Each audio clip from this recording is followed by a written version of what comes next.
When 12-year-old Xavier Musk sits alone at lunch every day, enduring cruel jokes about being the weird rocket kid, no one expects what happens next. Most bullied kids suffer in silence, tell their parents, or maybe switch schools. But Xavier, he does something that shocks everyone, from his classmates to world leaders. Instead of seeking revenge or running away, this son of tech genius Elon Musk quietly begins building something extraordinary.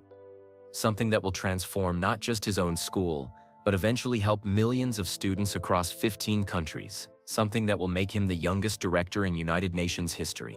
But first, Xavier has to survive another day in the cafeteria, where the bullying is about to get much worse than anyone realizes. Xavier Musk sits alone in the corner of the cafeteria at Crossroads School in Santa Monica, California. His peanut butter sandwich sits untouched on the white plastic tray. Around him, other kids laugh and talk with their friends. But Xavier stares at his phone screen, watching a video of his father's SpaceX rocket launching into the bright blue sky. "There's the weird rocket kid," says Brandon Chen. He's a popular 7th grader with perfectly styled black hair and expensive sneakers. "Hey Xavier, did your dad forget to pack you lunch made of moon rocks?" The kids at Brandon's table burst into laughter. Xavier feels his face turn red, but he doesn't look up from his phone. He's learned that looking at the bullies only makes things worse. "Maybe he's texting aliens," adds Maya Rodriguez, a girl with long brown hair who always wears jeans or clothes. "His family probably has their phone number." More laughter fills the air around Xavier's lonely table. He wishes he could disappear into his phone screen and fly away with those rockets. This happens every single day, ever since school started in September 2023. Xavier has eaten lunch by himself while other kids make jokes about his father and their space company. They call him Rocket Boy and Mars Kid, and ask if he lives on a different planet. The worst part is that Xavier actually loves rockets and space travel. He's read every book about astronauts in the school library. He knows the names of all the planets and their moons. He dreams of flying to Mars someday, just like his father plans to do. But the other kids make him feel like loving space is something weird and wrong. Earlier that morning, Xavier had watched his father on the news. Elon was being interviewed by a reporter about Tesla's new factory in Austin, Texas. The reporter asked about work and family time. "I'm so proud of all my children," Elon had said, smiling at the camera. "They each have their own special interests and talents. They're all amazing kids. If only Dad knew what school was really like." Xavier thinks as he watches the interview replay on his phone. The lunch bell rings, and Xavier packs up his uneaten sandwich. He walks slowly toward his next class, keeping his head down as other students rush past him in the hallway. "Advanced Mathematics," reads the sign above his classroom door. Math is Xavier's favorite subject because numbers make sense. Unlike people, numbers follow rules that never change. 2 plus 2 always equals 4. The answer is always the same. But even in math class, Xavier can't escape the teasing. "Maybe your dad can build you a rocket to escape from Earth," whispers Maya Rodriguez from the desk behind him. She says it just loud enough for other kids to hear, but not loud enough for Mrs. Peterson, their teacher, to notice. Several students giggle quietly. Xavier pretends to focus on his math worksheet, but the numbers start to blur together on the page. After math class comes science, then history, then English. In every class, Xavier sits alone. During group projects, he's always the last person picked for a team. Sometimes teachers have to assign him to a group because no one chooses him. When the final bell rings at 3:15, Xavier feels both relief and dread. Relief because the school day is over. Dread because tomorrow he'll have to do it all again. He walks to the pickup area in front of the school, where parents and drivers wait in their cars. Xavier usually rides home with Marcus, his family's driver, in a black Tesla Model X. But today, something different happens. A dark blue Tesla Model S pulls up to the curb. The window rolls down, and Xavier sees his father sitting in the driver's seat. Elon is wearing his usual black t-shirt and jeans, and his hair looks a little messy from a long day at work. "Hey buddy," Elon calls out with a smile.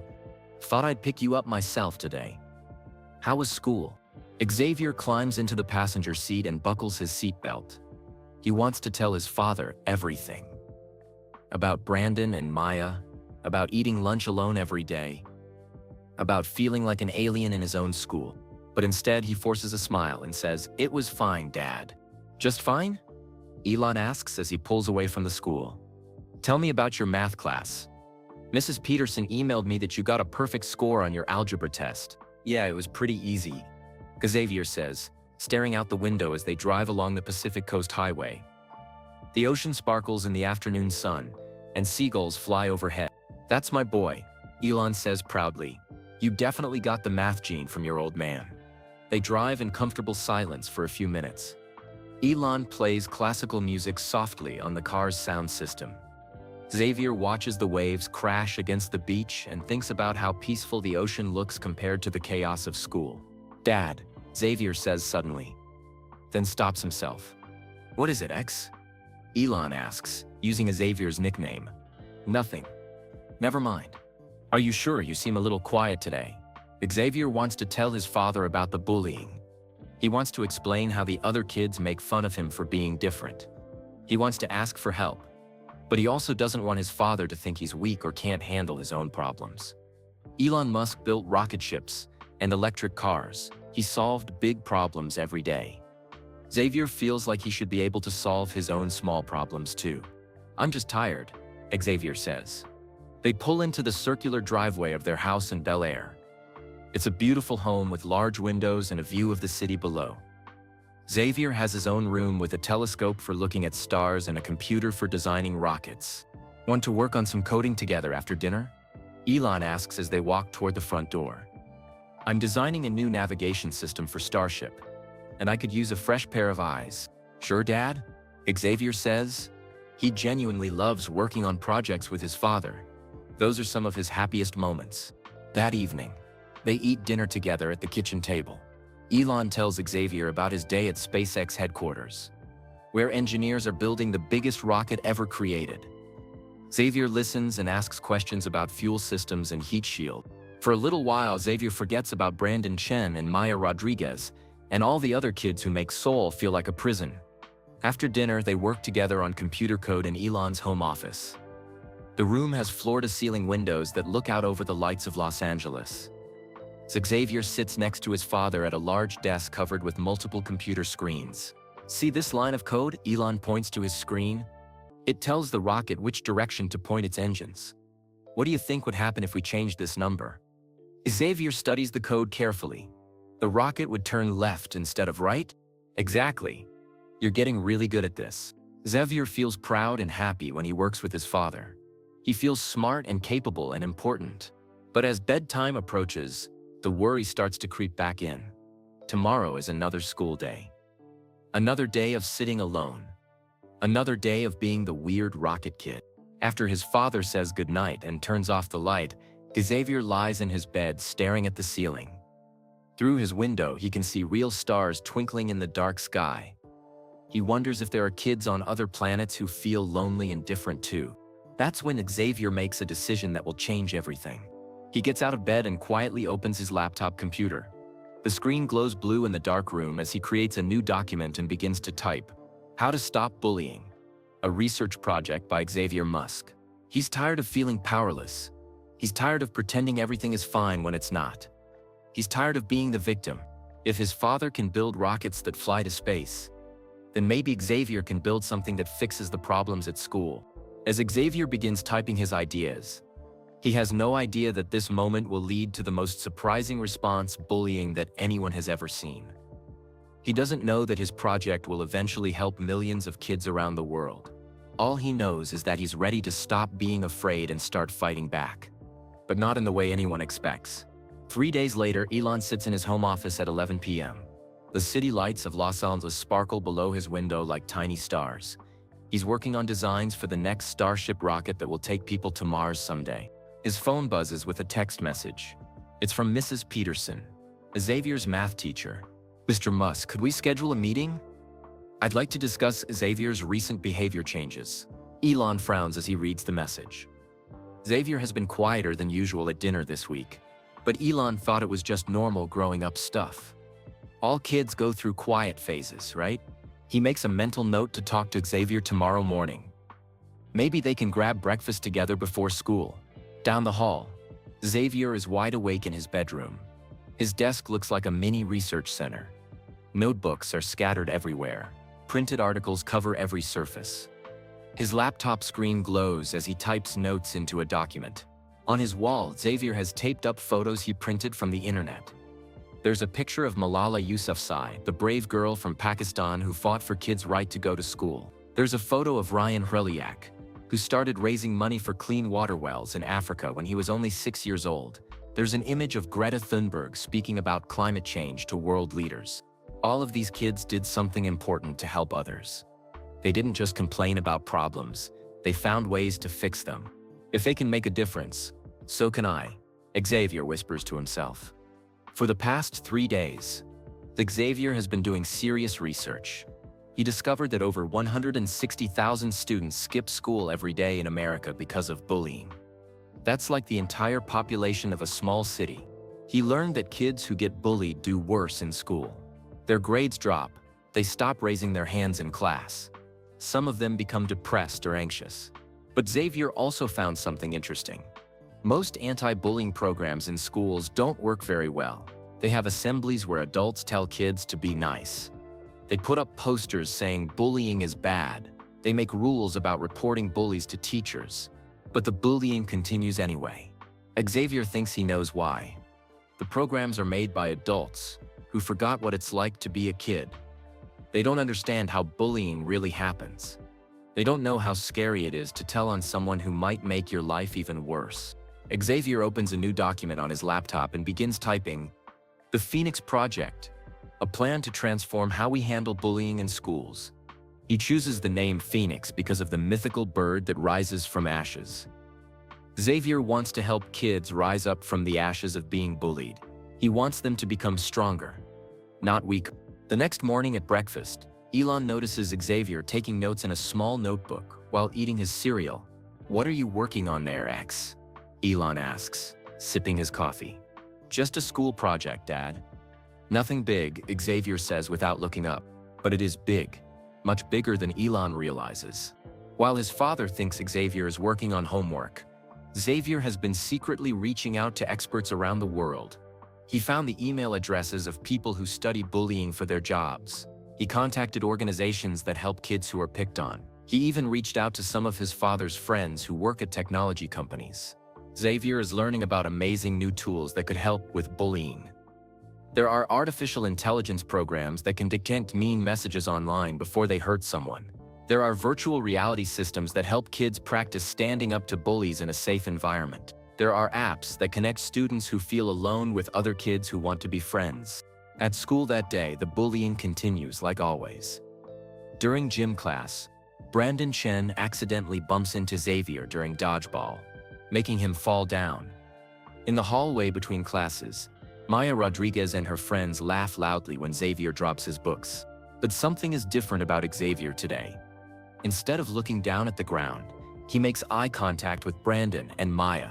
Instead of staying silent, he says calmly, "I hope you're having a good day." His response confuses the bullies. They expected him to look hurt or angry or scared. But Xavier seemed calm, almost like he knows something they don't know. Brandon and Maya look at each other with puzzled expressions and walk away without saying anything else. That afternoon, Xavier has something very important scheduled. At 4 p.m., he's going to have a video call with Dr. Sarah Kim, a child psychologist who works in South Korea. She specializes in understanding why kids bully other kids. Xavier found Dr. Kim's research online and sent her an email explaining his project. To his surprise, she agreed to help him understand the psychology behind bullying. When 4 p.m. arrives, Xavier sits at his desk with his laptop open. Dr. Kim's face appears on his screen. She's a kind-looking woman with short black hair and glasses. "Hello, Xavier," she says with a warm smile. "I was very impressed by your email. Tell me about this Phoenix project." Xavier explains his research and his ideas. Dr. Kim listens carefully and takes notes. "You're asking very smart questions," Dr. Kim says. "Most adults don't understand what you've figured out. Bullying isn't really about the kids who get picked on. It's about the kids who do the bullying." "What do you mean?" Xavier asks. "Bullies often act out because they feel powerless in other areas of their lives. Dr. Kim explains. Maybe their parents are getting divorced. Maybe they're struggling in school. Maybe they feel insecure about themselves. They think making others feel small will make them feel bigger. Xavier takes careful notes in his notebook. This is exactly the kind of information he needs. So bullying isn't really about me being weird or different? Xavier asks. Not at all, Dr. Kim says firmly. Bullying is about the bully's problems, not yours. You just happen to be an easy target because you're smart and creative and a little different from other kids. Xavier feels a weight lift off his shoulders. For months, he's been wondering what's wrong with him. Why do other kids pick on him? Is he too weird? Too quiet? Too interested in rockets and space? But Dr. Kim is telling him that the problem isn't with him at all. The problem is with kids like Brandon and Maya who take out their own pain on others. Dr. Kim, Xavier says, what if there was a way to help both the bullies and the kids they pick on? What if we could solve everyone's problems at the same time? Dr. Kim's eyes light up with interest. What are you thinking? Xavier spends the next 30 minutes explaining his vision. He wants to create an app that doesn't just report bullying. He wants to build something that helps kids understand their emotions, connect with others who share their interests, and learn better ways to handle conflicts. This is remarkable thinking for someone your age, Dr. Kim says. Have you shared this with your father? Not yet, Xavier admits. I want to develop the idea more first. After the video call ends, Xavier feels more excited and determined than ever. He's beginning to understand that bullying is like a puzzle with many pieces. To solve it, he needs to address all the pieces at once. As Xavier closes his laptop, he doesn't notice that his father is standing in the doorway. Elon has been listening to the last few minutes of the conversation. Elon heard enough to realize that something serious is happening. His son isn't just doing a school project. Xavier is dealing with real problems that Elon knew nothing about. Child psychologist, bullying solutions. How long has Xavier been struggling with this alone? Elon's heart fills with both pride and concern. Pride because his 12-year-old son is approaching a difficult problem with intelligence and determination. Concern because Xavier felt like he had to handle this by himself. As Elon stands quietly in the hallway, he makes his own decision. It's time for a father-son conversation that's long overdue. But he also realizes something else. Xavier isn't just trying to solve his own problems. He's trying to build something that could help millions of kids around the world. Maybe it's time for Elon to offer his help. Elon stands frozen outside Xavier's bedroom door. His mind races as he processes what he just heard. Child psychologist? Bullying prevention? His son has been dealing with bullying at school, and Elon had no idea. He thinks back to all the times Xavier said school was fine. All the quiet dinners when Xavier barely spoke. All the evenings when Elon found Xavier alone in his room instead of hanging out with friends or talking about his day. The signs were there. Elon just didn't know how to read them. That evening, Elon cancels his dinner meeting with Tesla executives. Instead, he orders pizza from Xavier's favorite restaurant and sets up a cozy spot in the living room. The floor-to-ceiling windows look out over the twinkling lights of Los Angeles below. Hey X, Elon calls up the stairs. Pizza's here. Want to eat together and maybe watch a movie? Xavier comes downstairs looking surprised. His father usually works late into the evening. Family pizza nights are rare treats. They sit on the comfortable leather couch with pizza boxes spread on the coffee table. For a few minutes, they eat in comfortable silence while a nature documentary plays on the large TV screen. Then Elon turns down the volume and chooses his words carefully. X, I overheard part of your video call today. The one with the psychologist. Want to tell me what's really going on at school? Xavier freezes with a piece of pizza halfway to his mouth. His eyes fill with tears, but he doesn't cry. Instead, he takes a deep breath and looks directly at his father. You really want to know? Xavier asks quietly. I really want to know, Elon says gently. And then Xavier tells his father everything. He explains about Brandon Shen and his group of friends who call Xavier names every day. He describes Maya Rodriguez and how she makes fun of his interest in rockets and space. He talks about eating lunch alone while other kids point and whisper about him. He tells Elon about the comments other kids make. Weird rocket kid. Mars boy. Does your dad pack your lunch with moon rocks? They make me feel like being interested in space is something wrong with me. Xavier says, his voice shaking slightly. Like being your son makes me a freak. Elon feels his heart break a little. His own love of space exploration and technology is one of his greatest passions. The idea that kids are using it to hurt his son makes him both sad and angry. Why didn't you tell me sooner? Elon asks gently. Xavier looks down at his hands. Because I wanted to solve it myself first. Just like you solve problems with rockets and cars and batteries. I wanted to find a solution that could help other kids too, not just me. Xavier gets up and brings his laptop to the living room. He opens a folder labeled Phoenix Project and shows his father page after page of research, interview notes, and detailed plans. Elon's eyes widen as he realizes the scope of what his 12-year-old son has been working on. This isn't just homework or a simple school project. Xavier has been building a comprehensive program to address bullying in schools. You've been creating an anti-bullying system, Elon says. Amazed? This is incredibly thorough work.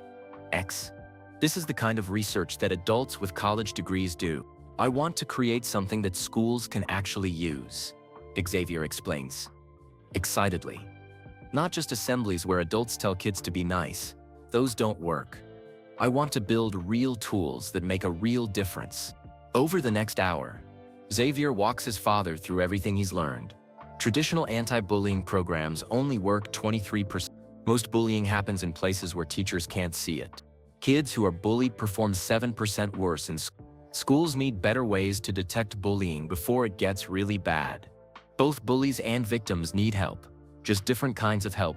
I've been working with Dr. Kim and 3 other experts around the world. Xavier continues. And I have an idea for an app that could change everything. Elon listens carefully as Xavier explains his vision. He wants to create an app that would let students report bullying anonymously, so they don't have to be afraid of making things worse. The app would connect kids with trained peer counselors who understand what they're going through. It would use artificial intelligence to identify patterns of mean behavior before they become serious problems. But the app would also have a positive side. Xavier adds, his eyes lighting up with excitement. Students could nominate classmates for kindness awards. They could share encouraging messages with each other. They could find study groups with kids who have similar interests. Instead of just stopping bad things, it would actively create good things. Xavier shows his father sketches of how the app would work. There are screens for reporting problems, screens for connecting with counselors, screens for celebrating achievements, and screens for finding friends with shared hobbies.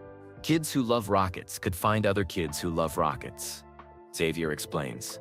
Kids whose parents are getting divorced could talk to other kids going through the same thing. Nobody would have to feel alone anymore. Elon stares at his son with a mixture of pride and amazement.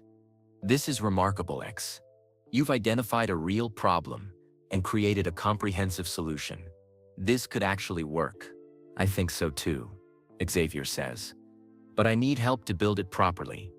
The coding is more complex than what I know how to do. Elon considers his next words carefully.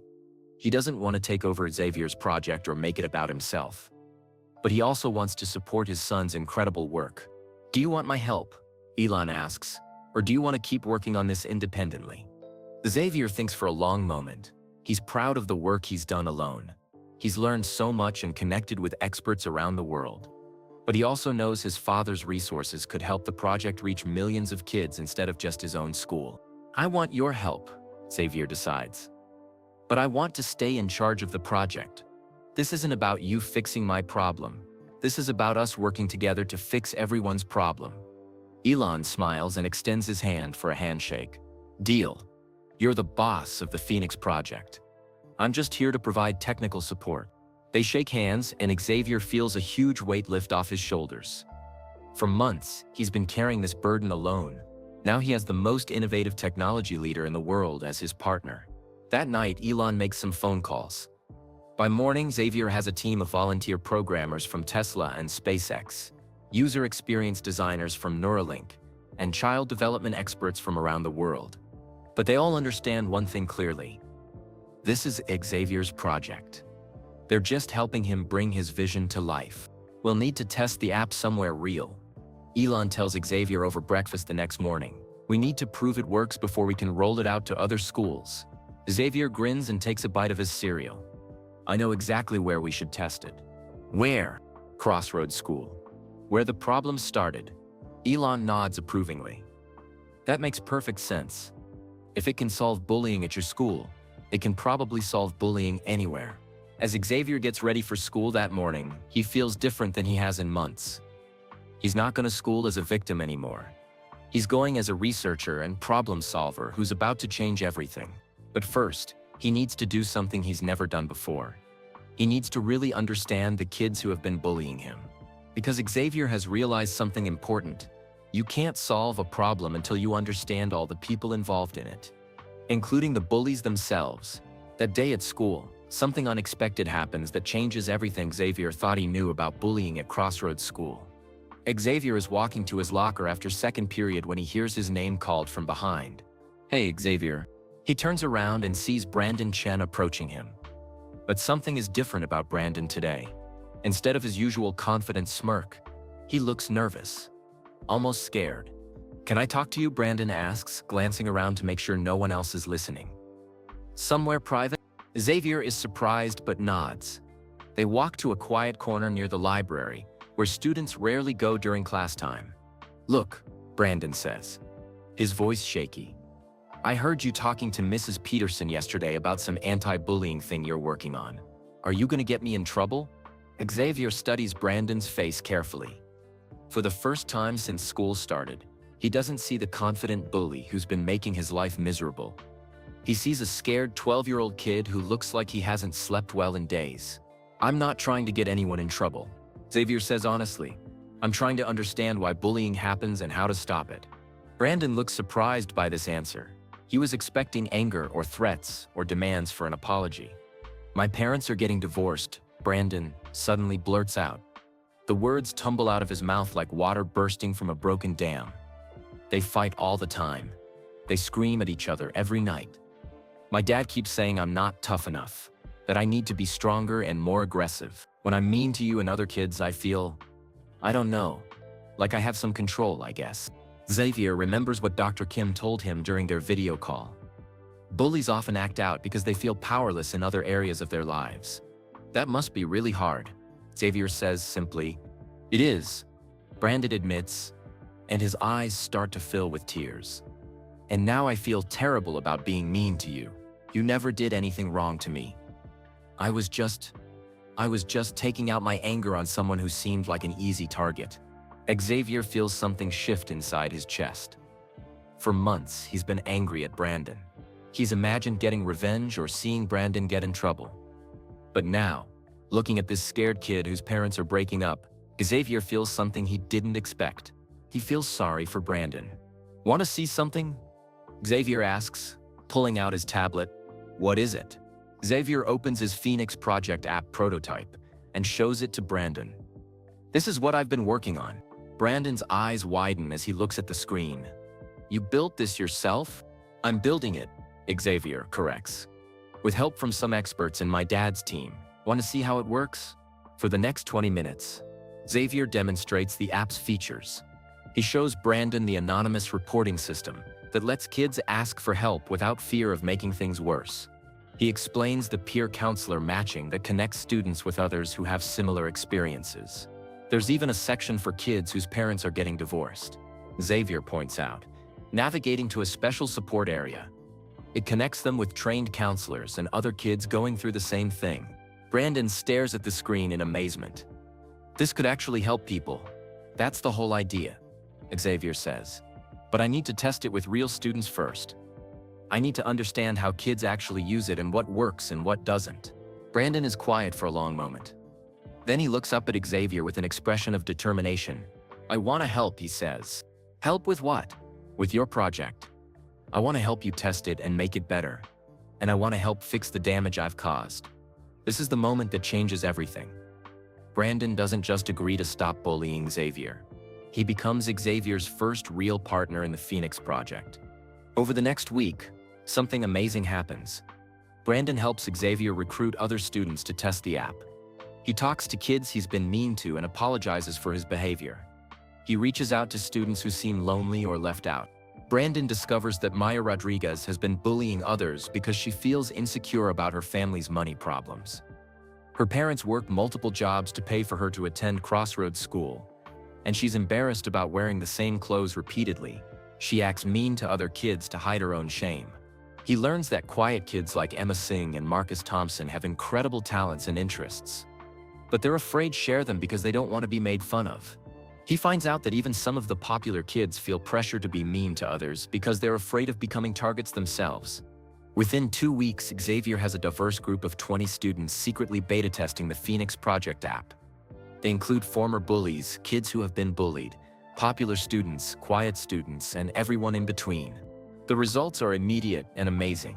Students start using the anonymous reporting feature to ask for help with problems before they become serious.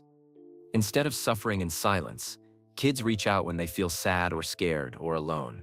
The positive messaging features boost everyone's mood. Students nominate classmates for kindness awards. They share encouraging messages. They celebrate each other's achievements instead of tearing each other down. Kids begin forming friendships across traditional social groups. The app's interest-matching feature connects students who never would have met otherwise. Emma Singh, who loves astronomy, finds 3 other space enthusiasts. Marcus Thompson, who writes poetry, discovers a whole group of creative writers. Most importantly, students start supporting each other instead of competing against each other. Mrs. Peterson notices dramatic changes in her classroom, but she doesn't know why. Students are suddenly more supportive during group projects. They help classmates who are struggling instead of making fun of them. The whole atmosphere feels kinder and more positive. Meanwhile, Elon watches proudly as Xavier leads video conferences with his teen beta testers. Xavier takes careful notes on their feedback and makes improvements to the app based on their suggestions. He's learning to be a real leader. "Dad," Xavier says one evening as they work together in Elon's home office, "I think we're ready for the next phase." "What's the next phase?" Elon asks, looking up from his computer screen. Xavier grins with excitement. "We're going to ask Mrs. Peterson and Principal Williams if we can present the Phoenix Project to the whole school. We're going to show them how students can solve problems that adults have been struggling with for years." Elon nods approvingly. "That sounds like a great plan. When do you want to schedule the presentation?" "As soon as possible," Xavier says. "The app is working, the students love it, and I think the school administration will be amazed by what we've accomplished." That night, Xavier goes to bed feeling more confident and excited than he has in months. Tomorrow, he'll ask to present his project to the school leaders. Soon, every student at Crossroads School could be using the Phoenix Project to build a better, kinder community. But as Xavier drifts off to sleep, he has no idea that tonight he'll receive an anonymous message through his own app. A message that will make him question everything he thinks he knows about bullying at his school. A message that reveals a secret so shocking it will force Xavier to completely reimagine his understanding of the problem he's trying to solve. The anonymous message appears on Xavier's phone at 11:47 p.m., just as he's about to fall asleep. A soft ping from the Phoenix Project app makes him reach for his phone. The message appears in the secure Nanob's chat feature. "The Phoenix Project is amazing, but there's something you don't know about the bullying at our school. Something big. Meet me in the computer lab during lunch tomorrow. Come alone. Trust me, you need to hear this. A friend." Xavier sits up in bed, staring at the message. His heart pounds as he reads it again. Who could this be? And what don't I know? He tries to fall asleep, but his mind races with questions. What secret could be so important that someone needs to meet him in person? Why can't they just tell him through the app? The next morning, Xavier can barely focus during his classes. During math, he keeps checking his phone to see if the anonymous person sent another message. During science, he stares out the window wondering who wants to meet him. When lunchtime finally arrives, Xavier tells Brandon he needs to eat alone today. "Just something I need to check on for the project," he says mysteriously. Xavier walks slowly toward the computer lab, his stomach full of nervous butterflies. The room is usually empty during lunch because most students prefer to eat in the cafeteria or outside. But today, someone is sitting at a corner computer with their back turned to the door. When they hear Xavier's footsteps, they swivel around in the chair. Xavier gasps in complete surprise. It's Maya Rodriguez.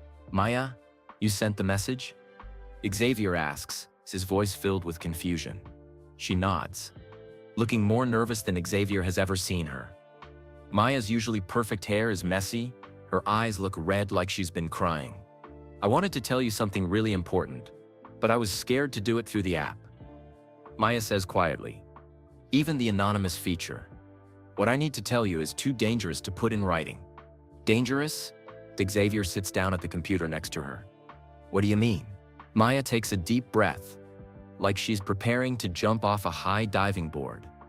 Xavier, the bullying at our school isn't random. It's not just kids being mean because they're having bad days or family problems.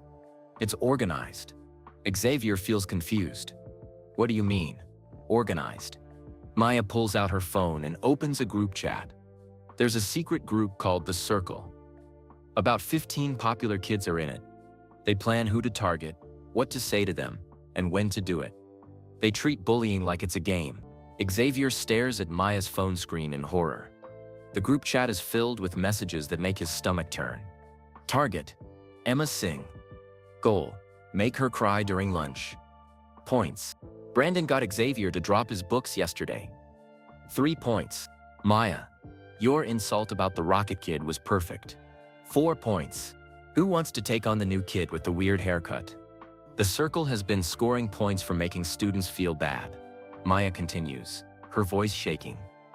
Kids get points for making someone cry, for getting someone to skip lunch alone, for posting embarrassing photos without permission. At the end of each month, whoever has the most points gets treated to dinner at an expensive restaurant by the other members. Xavier feels sick to his stomach. You mean the bullying was planned? All of it? Not just planned, gamified, Maya says, showing him more screenshots. They keep detailed records. They have strategies for different types of targets. They even have backup plans if teachers start paying attention. Xavier's hands shake as he looks through the evidence. Lists of target students, photos taken without permission to embarrass classmates, detailed plans for psychological attacks designed to hurt kids in specific ways. Maya, Xavier says quietly, why are you showing me this? Tears start forming in Maya's eyes. Because your Phoenix project made me realize how horrible this is. For months, I was part of the Circle because I was scared of being targeted myself. I thought if I helped them hurt other kids, they wouldn't hurt me. She wipes her eyes with the back of her hand. But using your app, reading all the positive messages, seeing how happy kids were when they found real friends, I realized I was helping destroy exactly what everyone actually wants. Maya shows Xavier more evidence that makes his blood run cold. Screenshots of planned attacks on specific students, lists of kids' insecurities that the Circle researches and exploits, even photos taken in locker rooms and bathrooms to use as blackmail. The scariest part, Maya continues, her voice barely above a whisper, is that some teachers know about the Circle. But they don't do anything because most of the kids in it are from really wealthy families who donate a lot of money to the school. Xavier stares at Maya in shock. Teachers know? Mrs. Chen found the group chat on her son Brandon's phone last month. She reported it to Principal Williams. But nothing happened. Brandon's dad donates money for the computer lab. My mom helps fund the art program. Emma Singh's parents pay for the science equipment. Xavier's mind reels as he processes this information. The bullying at Crossroads School isn't just casual meanness between kids. It's a systematic campaign of psychological warfare, protected by adult corruption. How long has this been going on? Xavier asks. 3 years, Maya whispers. Since we started 6th grade, dozens of kids have been targeted. Some of them switched schools to escape it. One kid had to go to therapy because of what the Circle did to him. Xavier thinks about his Phoenix project presentation scheduled for that afternoon, with Principal Williams. He had planned to show how his app reduced casual bullying and increased positive interactions among students. But this is something much bigger and more serious than casual bullying. This is organized cruelty enabled by adult negligence. Maya, Xavier says, are you willing to help me expose this? All of it? She looks terrified, but nods firmly. I have to. I can't be part of hurting people anymore. And other kids deserve to know the truth about what's really been happening here. It's going to be scary, Xavier warns. The Circle members won't be happy. Some parents will be angry. Even some teachers might try to cover it up. I know, Maya says. But your Phoenix project taught me something important. Real change only happens when people are brave enough to tell the truth, even when it's hard. That afternoon, Xavier walks into Principal Williams' office carrying a folder full of evidence, and Maya beside him. His father, Elon, sits in the corner, having been called in for what everyone expected to be a routine presentation about a student anti-bullying app. But Xavier has decided to start his presentation very differently than planned. Before I show you the Phoenix project, Xavier begins, looking directly at Principal Williams. I need to show you something else. Something that changes everything we thought we knew about bullying at this school.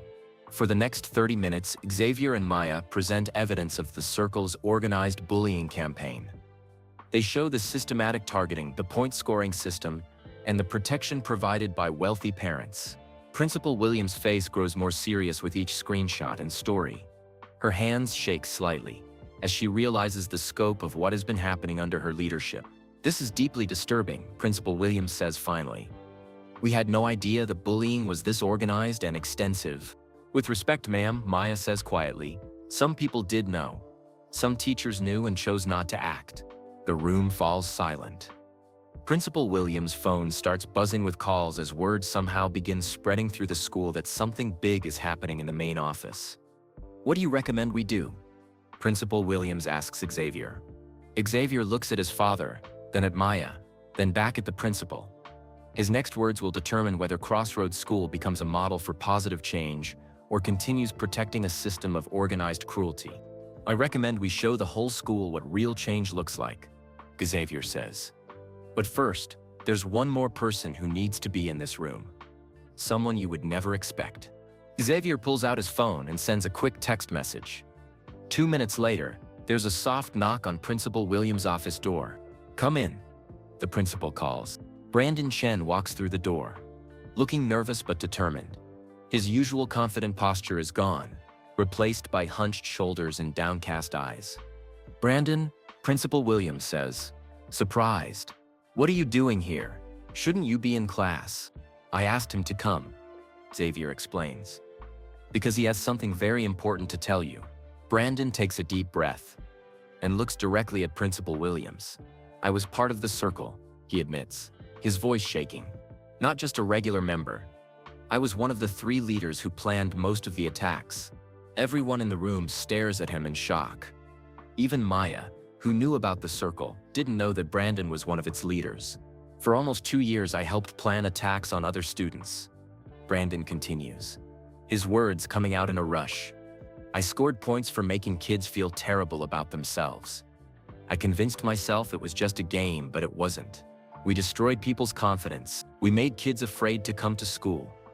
We ruined friendships and made students feel completely alone.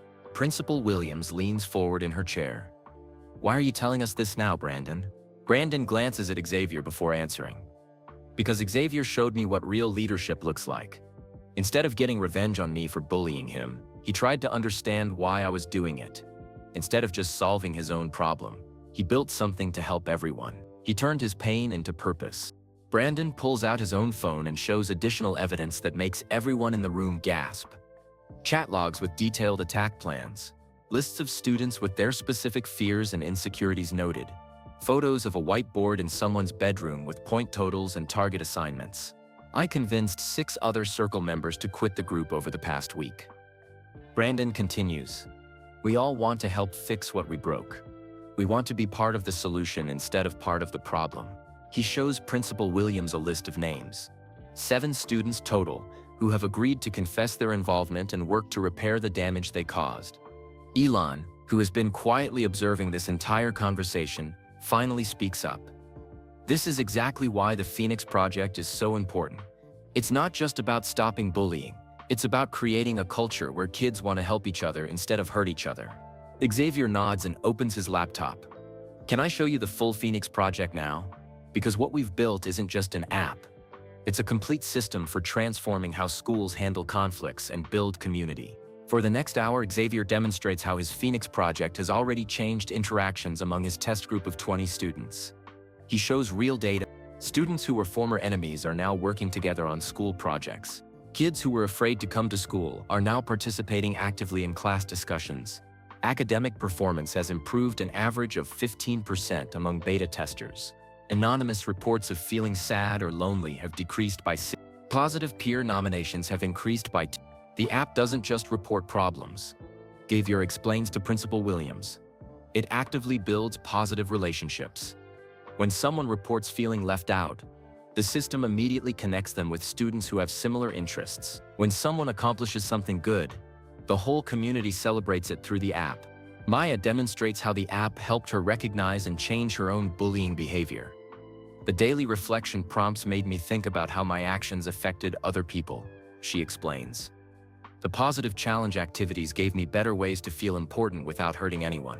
Brandon shows how the peer counseling feature connected him with another student whose parents were also getting divorced. Instead of taking my anger out on innocent kids, I learned healthy ways to deal with my family problems, he says. We want to implement the Phoenix Project school-wide. Xavier concludes, but with the understanding that some students will need additional support to overcome the trauma that's already been caused by the circle. Principal Williams is quiet for a long moment, processing everything she's heard. Her phone keeps buzzing with calls as rumors spread through the school that something major is happening in the main office. What about the students who were victimized by the circle? She asks finally. How do we help them heal from what they've experienced? We start by acknowledging what happened and making sure they know it wasn't their fault. Xavier answers. Then we use the app to connect them with peer supporters and professional counselors. Most importantly, we make sure this school becomes a place where organized cruelty can never happen again. I'll personally apologize to every student I hurt, Brandon adds. And I'll work with Xavier for as long as it takes to repair the damage and prevent anything like this from happening again. Maya nods in agreement. All 7 of us who are part of the circle are committed to making this right. We want to use our influence to promote kindness instead of cruelty. Principal Williams stands up and shakes hands with each of them. I'm scheduling an emergency all-school assembly for tomorrow morning. The entire Crossroads school community needs to hear this story. Students, parents, teachers, and school board members. She pauses and looks directly at Xavier. Are you prepared for that level of attention? This story is going to spread beyond our school once we make it public. Xavier thinks about all the kids around the world who might benefit from hearing about the Phoenix Project. He thinks about students in other schools who might be suffering through their own versions of the circle. Yes, Xavier says firmly. I'm ready. We all are. As they prepare to leave the office, Principal Williams adds, I'll also be launching a full investigation into how the circle was allowed to operate for so long without appropriate intervention. Some staff changes may be necessary. That evening, Xavier, Brandon, and Maya work together at Xavier's house, preparing their presentation for tomorrow's assembly. They're joined by video calls with Dr. Sarah Kim and 3 other child psychology experts who will help explain the research behind their approach. As they practice their speeches, Xavier realizes something amazing has happened. 3 months ago, these 3 kids were enemies. Brandon was bullying Xavier. Maya was part of a cruel game. Xavier was suffering alone. Now they're working as a team to solve a problem that affects millions of students worldwide. That night, Xavier receives a phone call that will turn his local school project into something that reaches far beyond Crossroads School. A call from someone he never expected would care about middle school bullying. A call that will change everything once again. The phone call comes at 7 a.m. on Saturday morning. Xavier is still half asleep when his father gently shakes his shoulder. There's someone on the phone who wants to talk to you. Elon says softly. Who is it? Xavier mumbles, rubbing his eyes. Elon hands him the phone, with a mysterious smile. Why don't you find out? Xavier sits up in bed and puts the phone to his ear. Hello? Hi Xavier, this is Malala Yousafzai. Xavier nearly drops the phone. He blinks several times, wondering if he's still dreaming.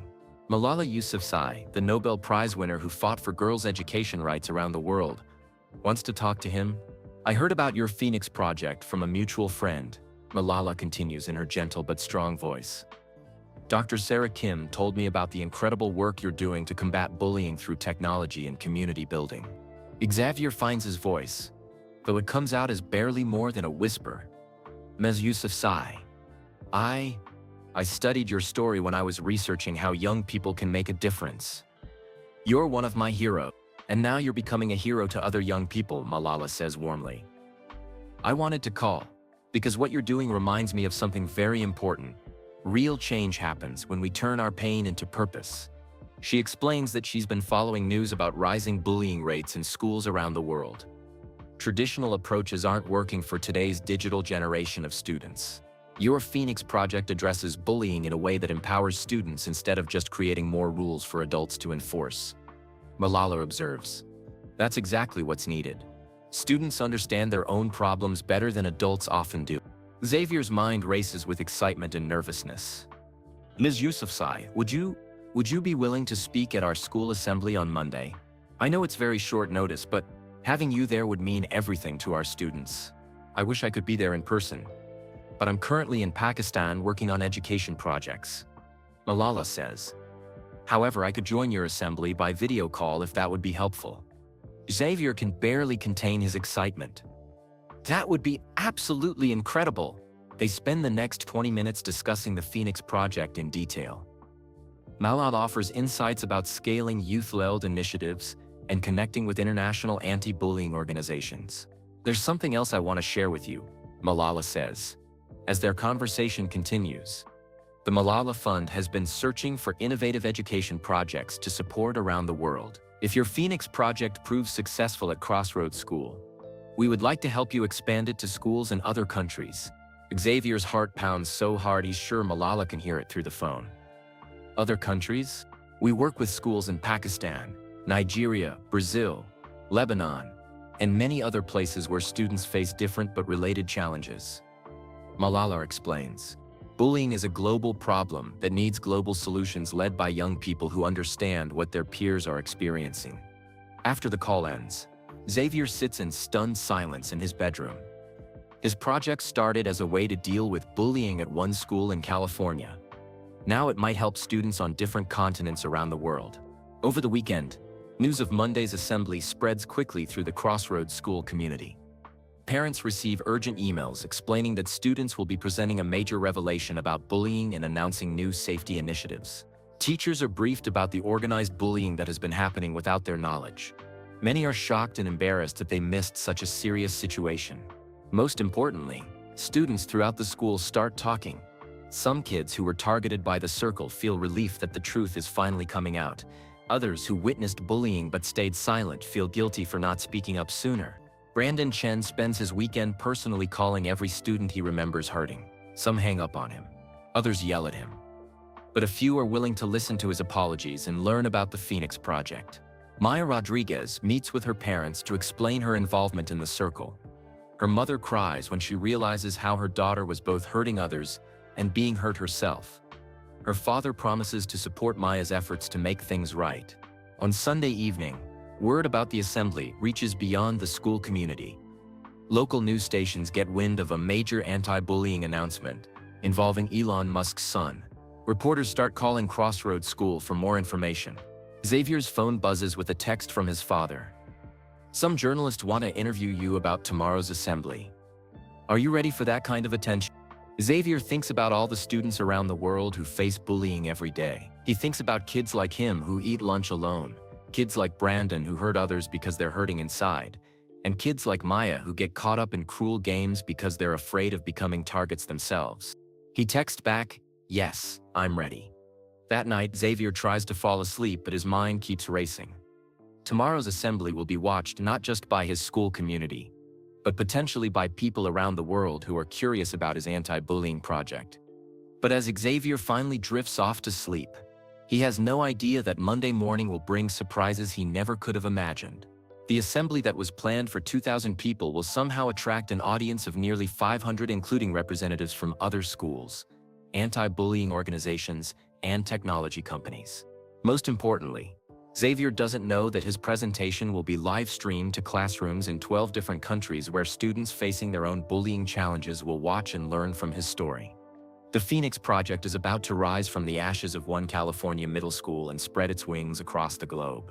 But first, Xavier and his team need to survive the most important presentation of their lives. Xavier arrives at Crossroads School. on Monday morning to find the parking lot filled with news vans from CNN, NBC, ABC, and even BBC. Reporters with cameras and microphones are interviewing parents and students as they arrive for the special assembly. "This is much bigger than I expected," Xavier tells his father as they walk toward the school building. "When you solve a real problem that affects millions of people, the whole world pays attention." Elon replies, "Are you nervous?" "A little," Xavier admits, watching a reporter practice her introduction in front of the school sign. "But mostly excited. If this goes well, we could help kids everywhere." Inside the school auditorium, Xavier is amazed by what he sees.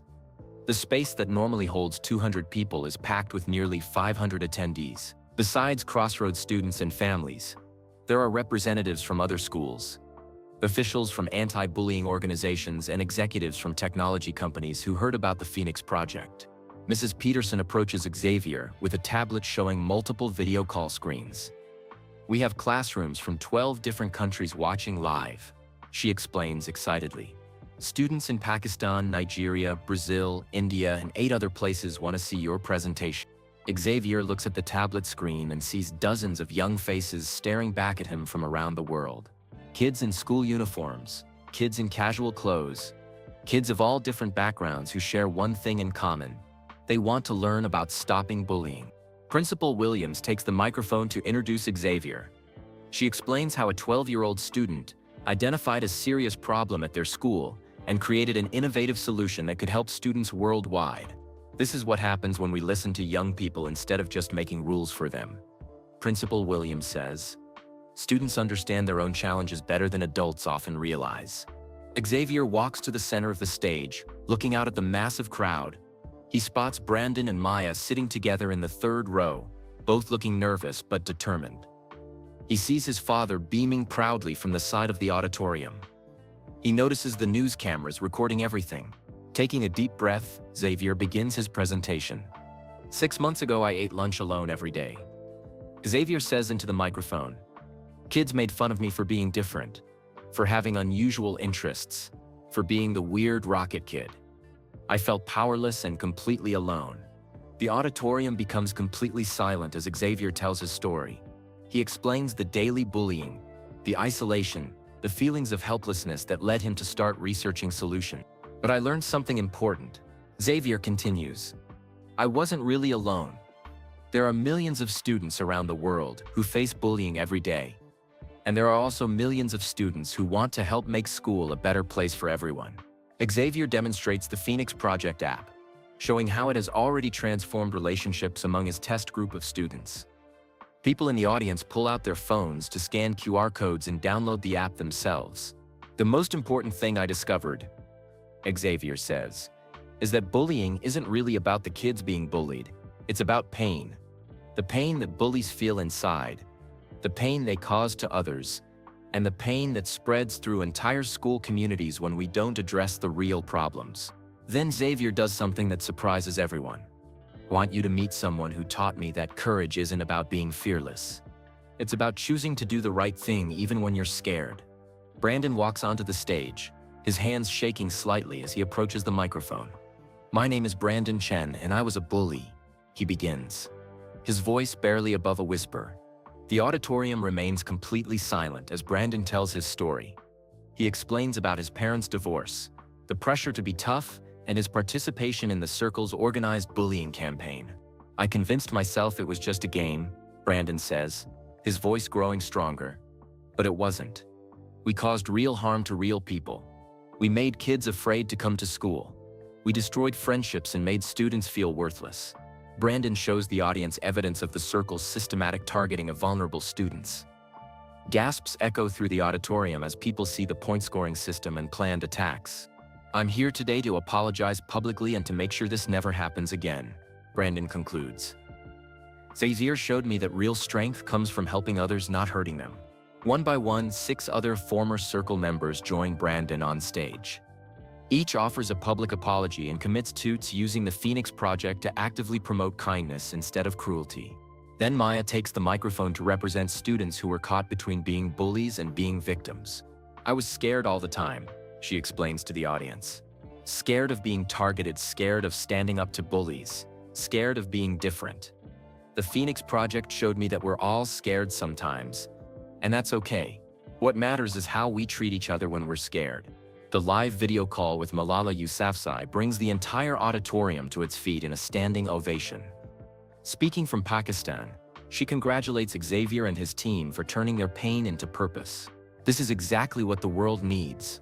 Malala tells the crowd through the large screen, young people who don't just complain about problems but work together to solve them. The Phoenix Project proves that students can lead positive change in their own communities. She announces that the Malala Fund will provide resources to expand the Phoenix Project to schools in Pakistan, Nigeria, and Brazil, where bullying is also a serious problem affecting students' education. After the formal presentations, something beautiful happens throughout the auditorium. Students approach former targets of bullying to offer apologies and friendship. Parents exchange contact information to support the Phoenix Project expansion. Teachers from different schools make plans to collaborate. The Phoenix Project app temporarily crashes due to the sudden surge of thousands of new users signing up during the assembly. Local news interviews show students, parents, and teachers expressing amazement at how quickly the school's culture is transforming. It's like watching a miracle happen in real time, says Mrs. Peterson in one interview. Students who haven't spoken to each other all year are suddenly working together on projects and supporting each other through difficult times. As the assembly concludes and people begin to leave, Xavier notices a small group of students sitting quietly in the back corner of the auditorium. They're all wearing matching t-shirts with a symbol he doesn't recognize. When they approach him, Xavier realizes they represent something that will take the Phoenix Project far beyond anything he ever imagined. The group of students approaches Xavier wearing matching t-shirts that read Global Student Alliance with a logo showing connected hands from around the world. "Excuse me, Xavier," says a girl with a slight accent. "I'm Priya Sharma from Mumbai, India. We flew here to meet you." Xavier stares in surprise.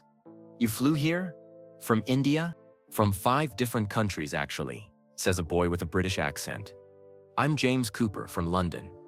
We represent student anti-bullying groups from around the world." The other students introduce themselves one by one. Lu Wei from Beijing, China, speaks with confidence despite English being his second language. Sofia Gonzalez from Mexico City, Mexico, has kind eyes and a warm smile.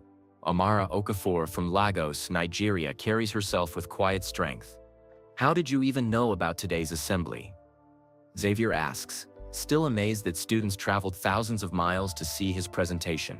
"Dr. Sarah Kim connected us," Priya explains. "She's been working with student groups internationally. When she told us about your Phoenix Project, we knew we had to meet you in person." James shows Xavier his phone, displaying an app that looks remarkably similar to Phoenix Project. "We've been working on something called Bridge Builder in London schools. It has some of the same features as your app." Liu Wei nods enthusiastically and pulls up his own phone. "In Beijing, we created Harmony Liri to address cyberbullying on Chinese social media platforms. Same basic idea, but adapted for our culture." Sophia opens her tablet to show colorful screenshots.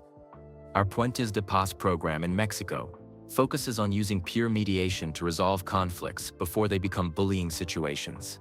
Amara shows photos of students in Nigerian school uniforms.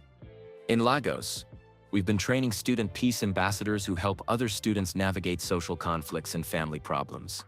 Xavier's mind races as he realizes what this means. You're all working on the same problem, just in different ways and different places. "Exactly," Priya says with excitement. "And we think that together we could create something much more powerful than any of our individual projects." Over the next 2 hours, the 6 young activists sit in Crossroads School's computer lab, comparing their different approaches and sharing what they've learned. Xavier is amazed by how much these students have accomplished in their own communities. Priya's Bridge Builder app has reduced bullying incidents by 40% in 12 London schools. The program helps students practice difficult conversations through role-playing games before facing real conflicts. Lu Wei's Harmony Helper has helped over 1,000 Chinese students report cyberbullying. The app uses artificial intelligence to detect harmful messages before they spread widely on social media. Sophia's peer mediation training has been adopted by 50 schools across Mexico. Students learn conflict resolution skills that help them solve problems without adult intervention. Amara's Peace Ambassador program has transformed school culture in 25 Nigerian schools. Older students mentor younger ones, and create support networks for kids facing challenges at home. What if we combined all our approaches into one global platform?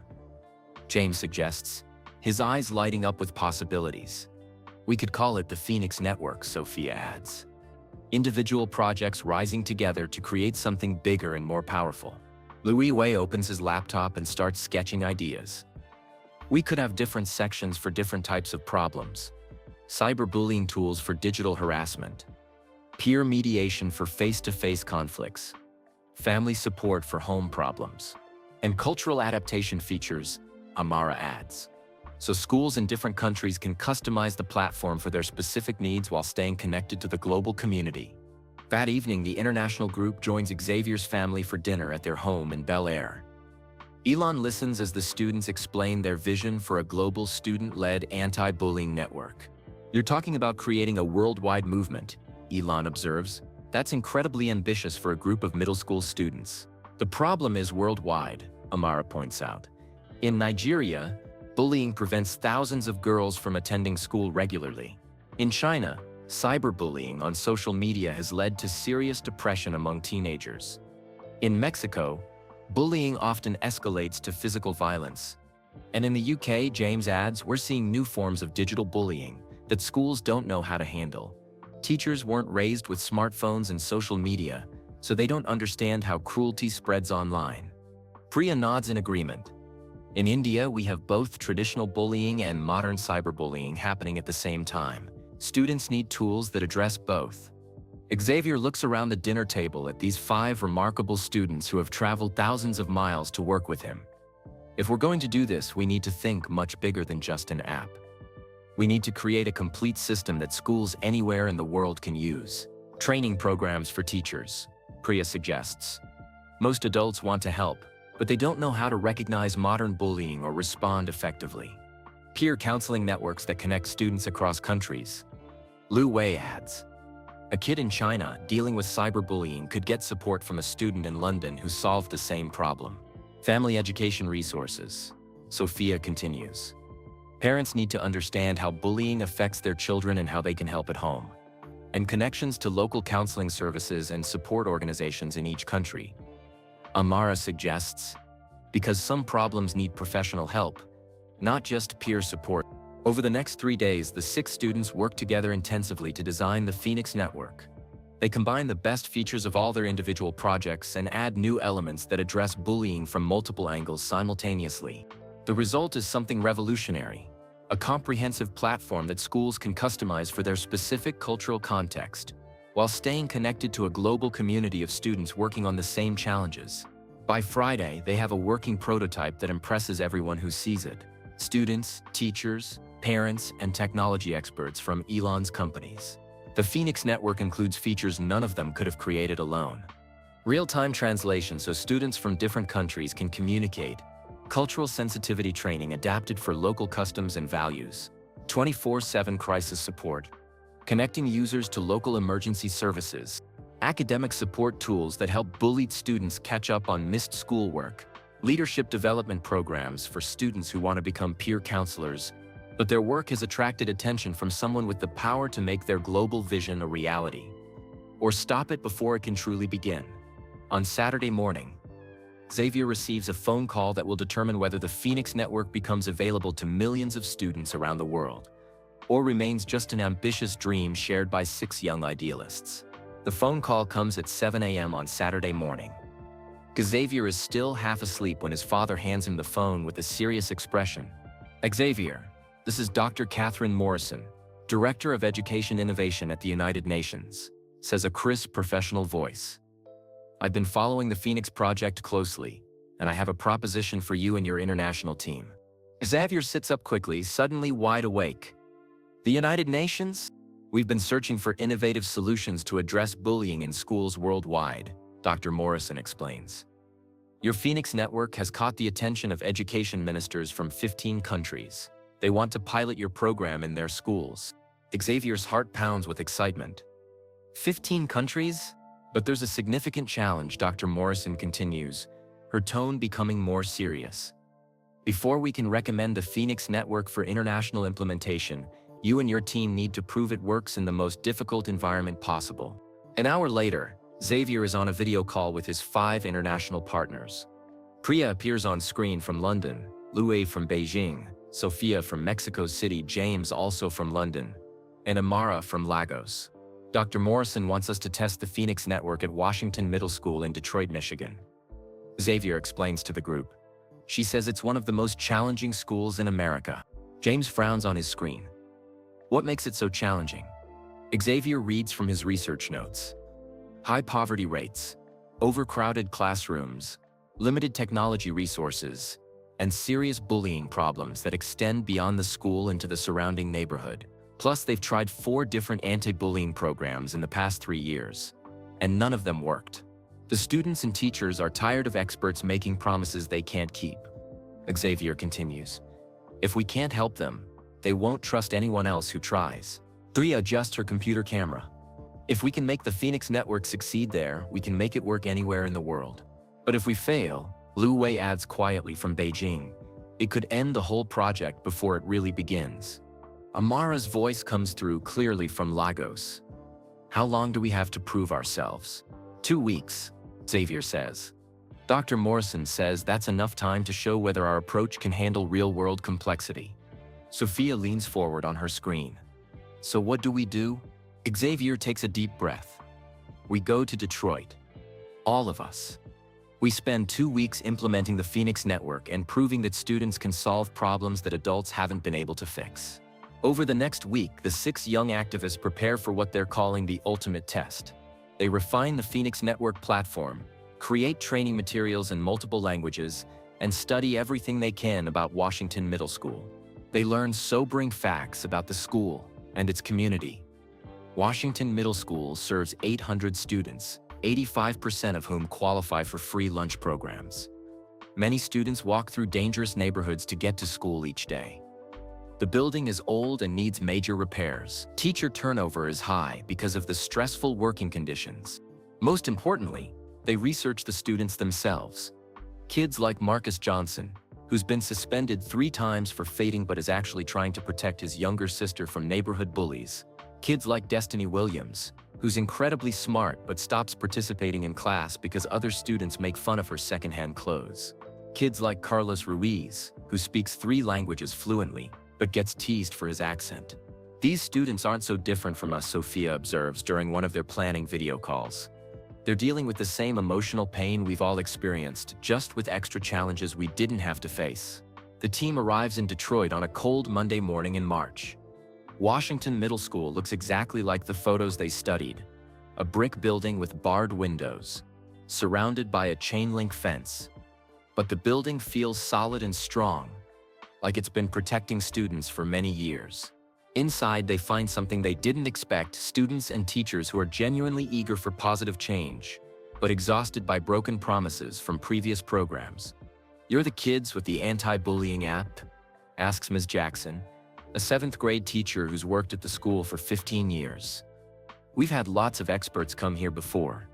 They usually leave after a week when they realize how tough things really are. We're not experts, Xavier says simply. We're students. Just like your students. And we're not leaving until this works. That's what they all say, responds Marcus Johnson, the 8th grader who's been suspended for fighting. Why should we believe you're any different? Brandon steps forward. Because we've all been bullied too. We know what it feels like to be afraid at school, to eat lunch alone, to have other kids make fun of you for things you can't control. The first day is harder than any of them expected. The school's Wi-Fi connection is unreliable, making it difficult to demonstrate the Phoenix Network app. Some students are deeply skeptical about outsiders coming to fix their school. Others are openly hostile, viewing the international team as privileged kids who don't understand their daily reality. During lunch, a serious fight breaks out in the cafeteria between 2 7th grade boys. Xavier watches as teachers struggle to restore order while other students choose sides and shout encouragement for the conflict. Maybe this was a mistake, James whispers to Xavier as they observe the chaos. Maybe we're not ready for problems this complex. But then something happens that changes everything. A quiet 6th grader named Aaliyah approaches their table during the confusion. Are you the kids with the friendship app? She asks shyly. It's called the Phoenix Network, Priya explains gently. And it's about more than friendship. It's about making school a place where everyone feels safe and valued and connected to others. Could it help my brother? Aaliyah asks. Hopefully. He's in 8th grade, and some kids have been threatening him because he's really good at math. They say he's trying to act white, and that he should stop getting good grades.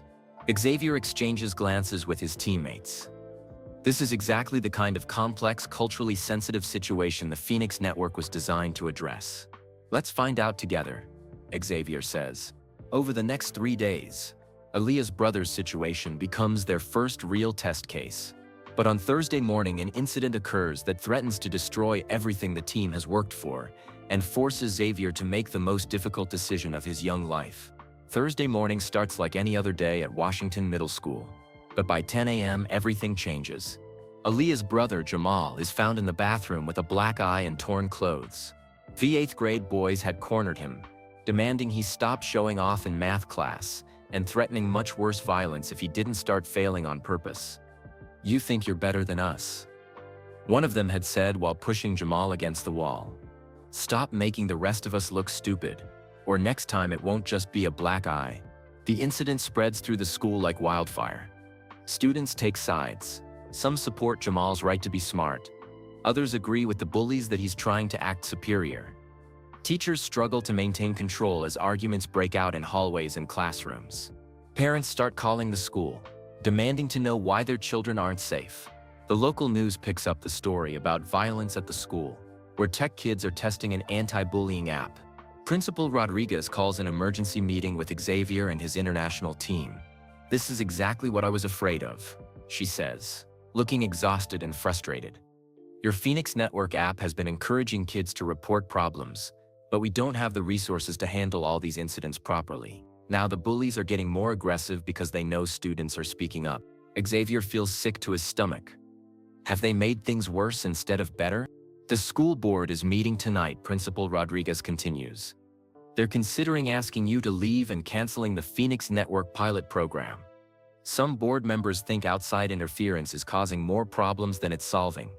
Lu Wei speaks up from the corner of the room. "In Beijing, we learned that shining light on problems often makes them look worse before they get better. You have to be prepared for the backlash. We don't have systems in place to handle the backlash," Principal Rodriguez admits. "We have one counselor for 800 students, and she's only here 3 days a week. We have security guards, but they can't be everywhere at once." That afternoon, Xavier calls an emergency video conference with Malala Yousafzai and Dr. Sarah Kim. "This is the most difficult part of creating real change," Malala tells him from Pakistan.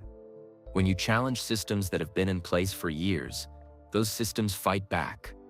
The question is, do you give up when things get hard, or do you find a new way forward?"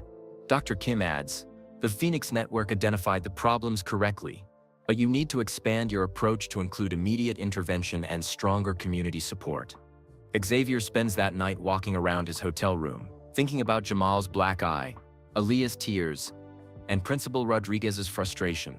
His international teammates are equally discouraged. "Maybe we're just kids who thought we could solve adult problems," James says during their evening video call. "Maybe the problems are too big and complex for an app to fix," Sophia adds sadly. "Maybe we should go home and focus on our own schools," Amara suggests quietly. But then Xavier remembers something his father once told him about SpaceX rocket launches. "Every rocket that explodes teaches us something crucial that we need to know for the next launch. Failure isn't the end, it's information." Friday morning, Xavier surprises everyone by asking Principal Rodriguez to call another school-wide assembly. "I have something important to say to all the students at Washington Middle School," he announces. 2 hours later, Xavier stands in front of 800 students, teachers, and several parents who were called in because of the week's incidents. The atmosphere in the auditorium is tense and skeptical. "I came here with 5 friends from around the world because we thought we had built something that could solve bullying," Xavier begins, his voice clear and steady. "But this week showed us that we were only halfway right." The auditorium becomes completely silent. Even the most restless students stop fidgeting. "We built something that helps students report problems and connect with each other. But we didn't build something that helps communities respond to problems quickly and effectively. That was our mistake," and I take full responsibility for it. Xavier pauses and looks directly at Jamal, who is sitting in the third row with a bandage over his left eye. Jamal, I'm sorry that our app couldn't prevent what happened to you. But I promise all of you, that we're not leaving Detroit until we build something that can prevent it. Xavier then does something that shocks everyone in the room. I'm not going back to Los Angeles next week like we originally planned. I'm staying here at Washington Middle School until we figure this out together. My teammates are staying too. The auditorium erupts in surprised murmurs and whispers. We're going to work with your teachers, your parents, your community leaders, and most importantly, with all of you, to create a complete system that doesn't just identify problems but solves them in real time. Over the next hour, Xavier and his international team outline their expanded plan. Partner with local community organizations to provide immediate support for bullying victims. Train older students to serve as peer mediators and conflict resolution specialists. Create a rapid response team that includes students, teachers, and community volunteers. Establish connections with local mental health services, family support programs, and youth organizations. Develop a neighborhood safety network that extends protection beyond school hours. But the most important part of their new plan is something completely different from anything they've tried before. We're going to create Phoenix Pods, Xavier explains. Small groups of 8-10 students who meet every day to check in with each other, celebrate successes, work through problems, and make sure no one in their pod ever feels alone or unsafe. A 7th grade girl named Keisha raises her hand. How do we know this will work better than what you tried before? Xavier smiles for the first time all week. Because you're going to help us build it. Every student in this school is going to be part of designing the solution. This isn't something we're doing to you. It's something we're doing with you. Aaliyah raises her hand from near the front. What about the kids who hurt my brother? Do they get punished or do they get help? Both, Xavier says firmly. They face consequences for their actions, but they also get help understanding why they felt the need to hurt someone else. Because hurt people, and we need to break that cycle. Over the next 2 weeks, something remarkable happens at Washington Middle School. The building becomes a laboratory for student-led community change. The Phoenix Network evolves from a simple app into a comprehensive support system that transforms how the entire school community handles conflicts and builds relationships. Students form Phoenix Pods that mix grade levels, backgrounds, and interests. Older students receive intensive training in conflict resolution and peer counseling. Community volunteers, including retired teachers and social workers, provide backup support for serious situations. Most importantly, the students themselves become the driving force for positive change. Marcus Johnson, the boy who had been suspended for fighting, becomes a peer mediator who helps other students find alternatives to violence.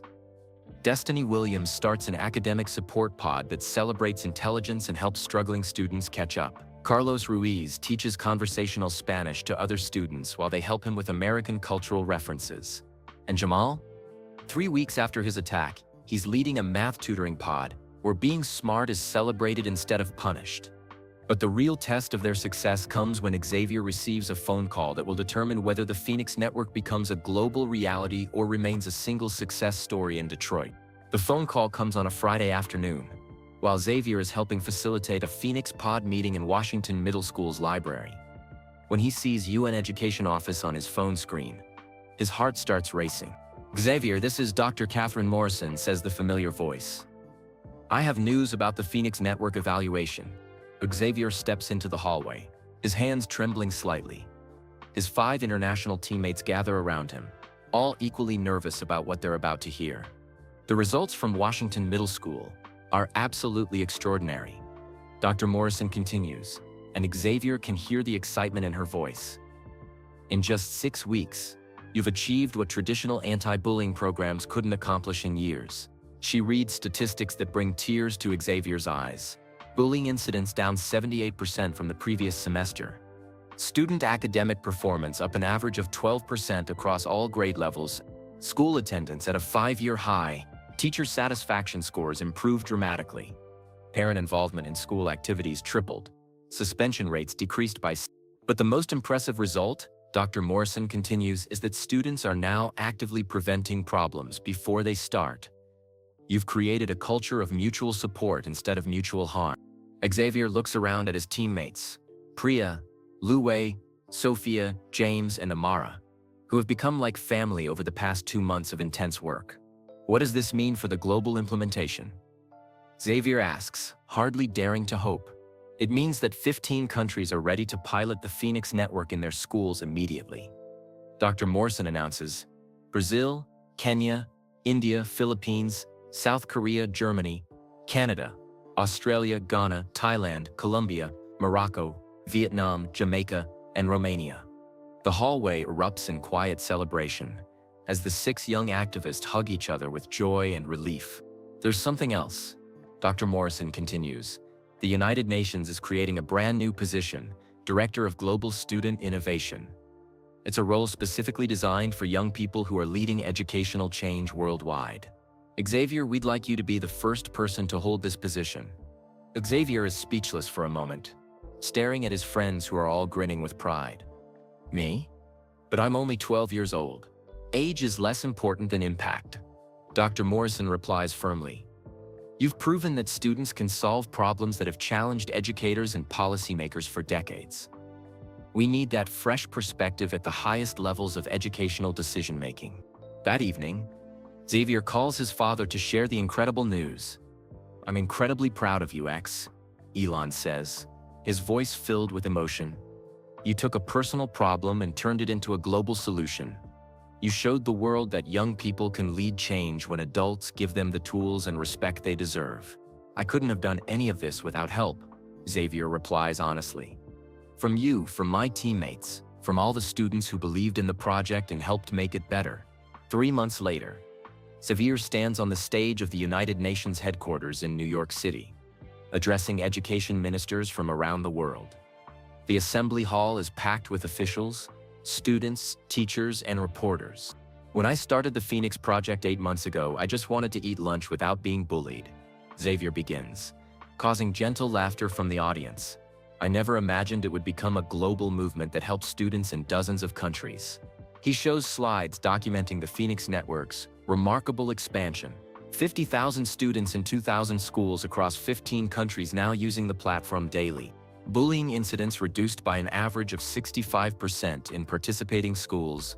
Student-led peer counseling programs active in 12 different languages. Academic performance improvements documented in 85% of pilot schools. Teacher training programs established in partnership with local universities. Community support networks created in rural and urban areas worldwide. But numbers don't tell the whole story. Xavier continues clicking to a slide showing photos and messages from students around the world. There's Priya's amazing success in London, where student peer mediators now handle 90% in conflicts without adult intervention. Lu Wei's breakthrough in Beijing, where the Phoenix Network helped identify and stop a major cyberbullying ring targeting LGBTQ+ students. Sophia's triumph in Mexico City, where gang-related bullying dropped 80% after implementing neighborhood safety pods. James's results from rural schools in northern England, where the Phoenix Network connected isolated students with urban peers facing similar challenges. Amara's inspiring work in Nigeria, where the program has been adapted to address both bullying and gender-based harassment that was preventing girls from attending school regularly.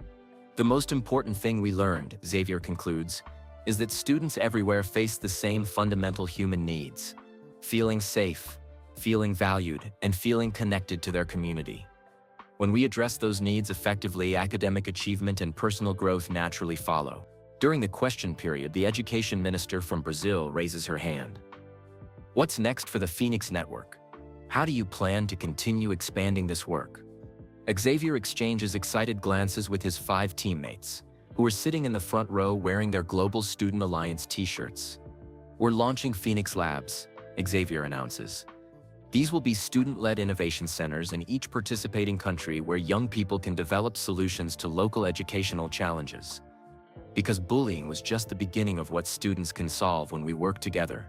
He explains that Phoenix Labs will tackle problems like outdated curriculum design, ineffective teacher training, inadequate school infrastructure, educational technology that doesn't meet students' real needs. The education minister from Kenya stands up. How do you plan to sustain this work as you and your team get older and move on to other interests? Xavier smiles confidently. That's the beautiful thing about student-led change. For every 6th grader who graduates from our program, 2 new 6th graders are ready to take leadership roles. The Phoenix Network isn't dependent on any individual student. It's powered by the continuous energy and fresh ideas of young people who want to make their schools and communities better. As the session ends, Xavier receives a standing ovation from education ministers, UN officials, and youth delegates from around the world. Flash bulbs pop as reporters document this historic moment when a 12-year-old officially becomes the UN's youngest director. But the moment that means the most to Xavier comes afterward, when Aaliyah and Jamal from Washington Middle Settle appear in the lobby with Principal Rodriguez. "We wanted to thank you in person," Aaliyah says, giving Xavier a warm hug. Jamal is now the student body president, and our school just won a national award for academic improvement and student leadership. Jamal, whose black eye healed months ago, shakes hands with each member of the international team. "You didn't just help us solve our bullying problem, you showed us that we had the power to transform our entire school community. We just needed the right tools and someone who believed we could do it." That evening, as Xavier and his teammates walk through Times Square, reflecting on the incredible journey from that first lonely lunch at Crossroads School, Xavier's phone buzzes with a text message that makes him smile. It's from Brandon Chen. "Just watched your UN speech online. Crossroads School hasn't had a single serious bullying incident in 6 months. And our test scores are the highest in the district. Thanks for showing me what real courage and leadership look like. Your friend always, Brandon." Xavier looks up at the bright lights of New York City, then at his 5 teammates who have become lifelong friends and partners in changing the world. He realizes that sometimes the most powerful way to transform everything is to start by changing your own small corner of it. The Phoenix Project proved that when students rise from the ashes of their own struggles, they don't just solve their individual problems. They create solutions that help everyone rise together toward a brighter future. That was the end of Xavier's incredible journey from a bullied student to the youngest UN director in history. What started with one boy eating lunch alone became a global movement that transformed schools across 15 countries. We'd love to know, where are you listening from? Drop your location in the comments below. Are you from California like Xavier? Or maybe one of the 15 countries now using the Phoenix Network? If Xavier's journey inspired you, please hit that like button and subscribe to our channel for more amazing tales of young people changing the world. Every like helps us reach more viewers who need to hear these powerful messages. Most importantly, share this video with your friends and family. Help us spread kindness and awareness about bullying. Together, we can create a world where every student feels safe, valued, and connected. Just like Xavier dreamed. Remember, you're never too young to make a difference. Sometimes the most powerful way to change everything is start by changing your own small corner of it. Thanks for watching, and we'll see you in the next video.